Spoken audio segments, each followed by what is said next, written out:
Hi friends, Bhagavad Gita ఇది free book. ఇది నేను ఒక వెబ్సైట్లో ఆర్డర్ పెట్టాను, వచ్చింది.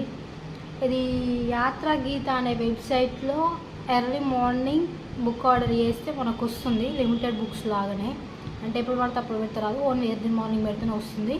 ఫ్రీ బుక్ నాకు ఒక 1 వీక్లోనే వచ్చేసింది. అసలు నాకు ఈ భగవద్గీత బుక్ చేయడానికి గల కారణం ఏంటంటే, నేను హాట్స్టార్లో మహాభారతం ఎపిసోడ్స్ అన్నీ చూశాను.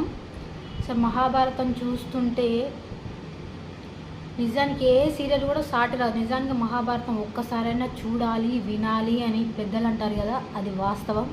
మహాభారతంలో అసలు ఆ సారాంశం వినాలి, చాలా బాగుంటుంది.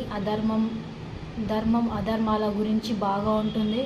ప్లస్ ధర్మరాజు ఎలా జూదం ఆడాడు, జూదం ఆడడానికి గల కారణం ఏంటి, ఆడితే మనం ఓడిపోతామని తెలిసి కూడా తను ఎందుకు కూర్చొని ఆడాడు, ఇలాంటివన్నీ మహాభారతం మనం చూస్తూ ఉంటే పర్టికులర్గా అధర్మానికి కొన్ని మనం మాటల్లో చెప్పలేం. కానీ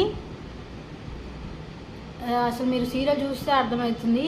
నాకు ఆ ద్రౌపది అపహరణం జరిగినప్పుడు, ప్లస్ అభిమన్యుడు పద్మవ్యూహాన్ని ఛేదించి తను చనిపోతాడు కదా, అప్పుడు అస్సలు అదే ఆ బాధ అయితే చెప్పలేము. నిజానికి ఆ సీరియల్ చూస్తుంటే కన్నీళ్ళు ఆగడం లేదు. నిజాన్ని నాకు తుడుచుకొని నాకే యాస్ట్ వచ్చింది.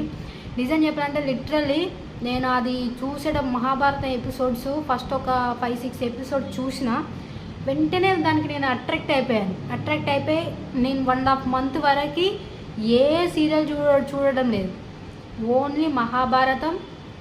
ఆఫీస్కి వస్తే ఆఫీస్ వర్క్, మళ్ళీ ఈవినింగ్ రాగానే 3-4 ఎపిసోడ్స్ మహాభారతం. సండే వచ్చిందంటే చాలు పడుకొని కథ మహాభారతం చూసేదాన్ని. సీరియల్స్ కంటిన్యూగా ఈవినింగ్ దాకా కంటిన్యూగా చూసేది. అంత బాగుంది, అంత అట్రాక్ట్ అయిపోయాను. సో ఆ మహాభారతం సీరియల్ నేను అంత పూర్తిగా కంప్లీట్ చేశాను. ఏది 2025 రాఖీ పౌర్ణమికి లాస్ట్ డే, ఆ రోజు నేను కంప్లీట్ చేశాను మొత్తం సీరియల్ మొత్తం.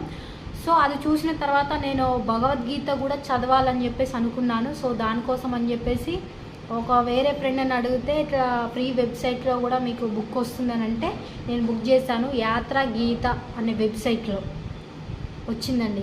ప్లీజ్ మన ఛానల్ అయితే సబ్స్క్రైబ్ చేసుకోండి.